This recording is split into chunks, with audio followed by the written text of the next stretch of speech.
আসলে এখন জানেন, বিশ্বাস করেন, যদি হচ্ছে যে মানে ক্লাসে আসি, ক্লাস থেকে যাই, যাকেই দেখি এখন মনে হয় যে আল্লাহ, মানে ছাত্র শিবির আগে ভাবতাম কি তাদের দাঁড়িয়ে আছে, তারা মনে হয় ছাত্র শিবির। কিন্তু দেখি যে এখন আসলে মানে যারা ছাত্র শিবির করতেছে তাদের ওই রকম ভাবে কিছু না, তারা জেনারেল স্টুডেন্টের মতোই।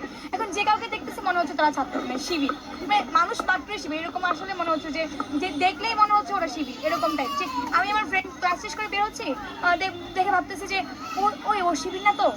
ইভেন আমার ক্লাসমেট যারা আছে অনেকেই দেখি যে শিবিরকে প্রমোট করে হচ্ছে যে বিভিন্ন পোস্ট করছে, বিভিন্ন ইয়ে করছে। আবার তাদের সম্পর্কেও আসলে আমার মানে প্রশ্ন লাগে মনে, যে তারা কি শিবির কিনা আসলে। তো এখন দেখা যাবে আস্তে আস্তে, যেহেতু শিবির তার আত্মপ্রকাশ করেছে, কে কে শিবির সত্যিই কিন্তু প্রকাশ পাবে, এবং পূর্ণাঙ্গ কমিটিও হয়তো বা খুব তাড়াতাড়ি আসলে প্রকাশ পাবে।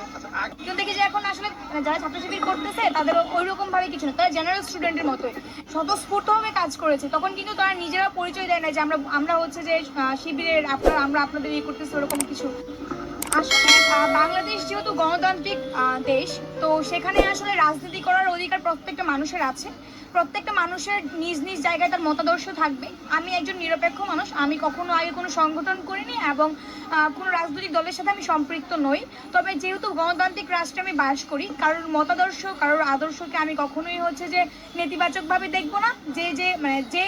যে যার জায়গা থেকে তার মতাদর্শে থাকতেই পারে।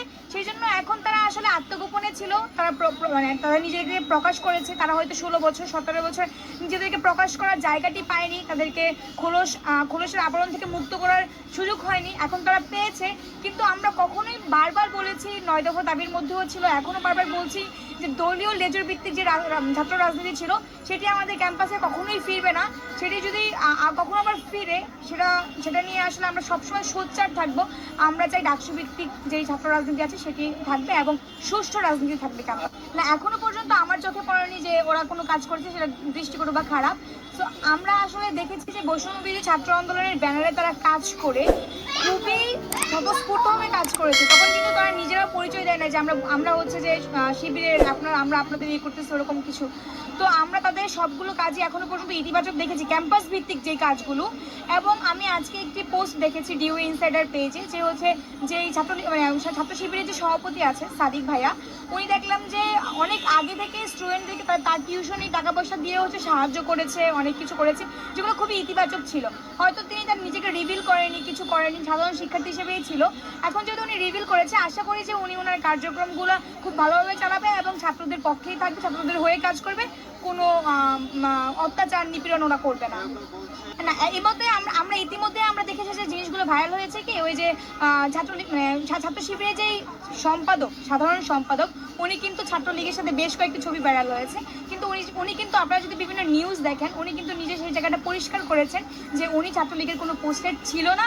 হয়তো অভিবাদন জানাতে বা শুভেচ্ছা বিনিময় করার জন্য উনি সেই ছবিটি দিয়েছিল, এবং সেই ছাত্র শিবিরের সাধারণ সম্পাদক হিসেবে এখন তার নিজের পরিচয়ে আত্মপ্রকাশ করেছে। আমার আসলে এই মুহূর্তে এইগুলো নিয়ে আসলে মানে রাষ্ট্রের যে জিনিসগুলো আছে সেগুলো নিয়ে কোনো কিছু বলার নেই।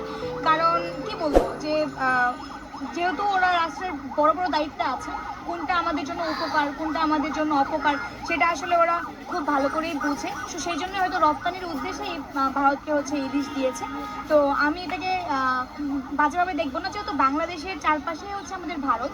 তো ভারতের সাথে আমাদের সুসম্পর্ক বজায় রাখতে হবে, কিন্তু তাদের কাছে আমরা কখনো নতজানু হয়ে থাকবো।